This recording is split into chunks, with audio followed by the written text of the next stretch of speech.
Commander Zethkar studied the tactical display with growing irritation.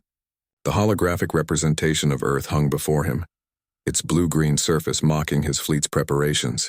3 cycles of planning, 17 warships, and the finest soldiers of the hegemony, all for this primitive world that barely qualified as a Type 1 civilization.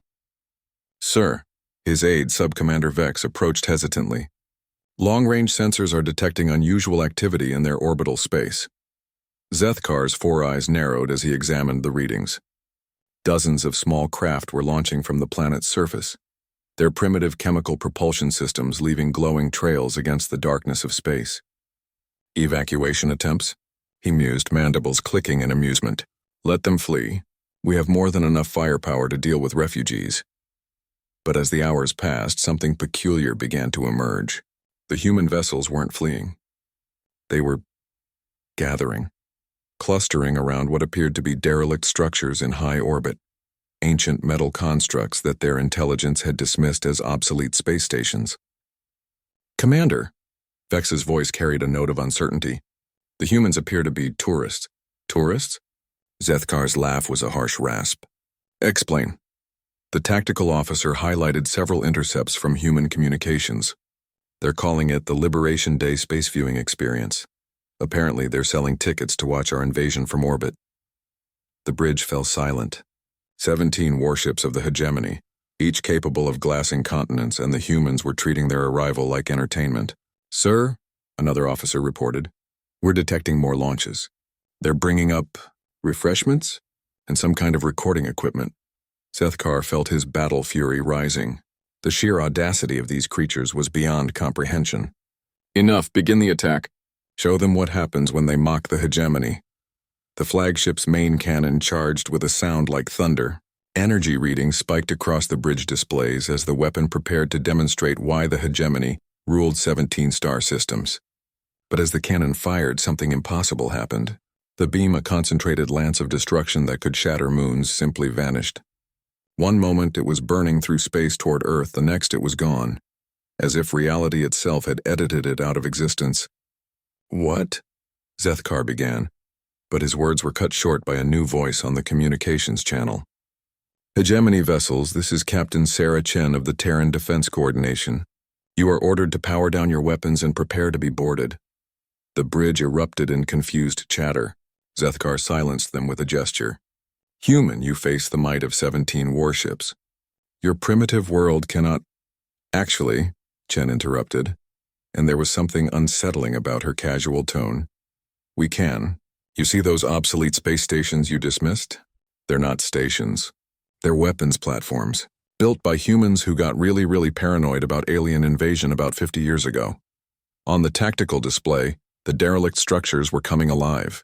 What had appeared to be debris and abandoned metal was reconfiguring itself, unfolding like mechanical flowers to reveal weapon arrays that made hegemony technology look primitive." "Impossible," Zethkar breathed. "Our intelligence indicated you barely had interplanetary capability." "Oh, we do love our misdirection," Chen replied cheerfully. "Did you really think a species that survived nuclear weapons, climate change, and social media wouldn't have a few backup plans? The primitive launches you've been watching? Those aren't tourists, well, not entirely. They're our rapid response fleet. Every obsolete satellite up here has been retrofitted with weaponry that your sensors can't even detect." The tactical display updated, and Zethkar felt his confidence crumble. What had appeared to be dozens of small civilian craft were revealing themselves as military vessels, their true capabilities masked by technology that bent sensor readings and visual perception. "The tourists are real, by the way," Chen continued. "Humans do love a good show, but they're watching from shielded observation platforms while our actual military handles you." One of Zethkar's ships attempted to flee. It made it exactly 50 meters before something invisible seized it, held it motionless in space like an insect in amber. "Gravitational manipulation," Chen explained helpfully. "We reverse-engineered it from a crashed probe about 30 years ago. Yours, actually. Thanks for that." "This is impossible," Zethkar repeated, but his voice lacked conviction. "Commander," Vex whispered urgently, "long-range sensors are detecting massive energy signatures throughout their system.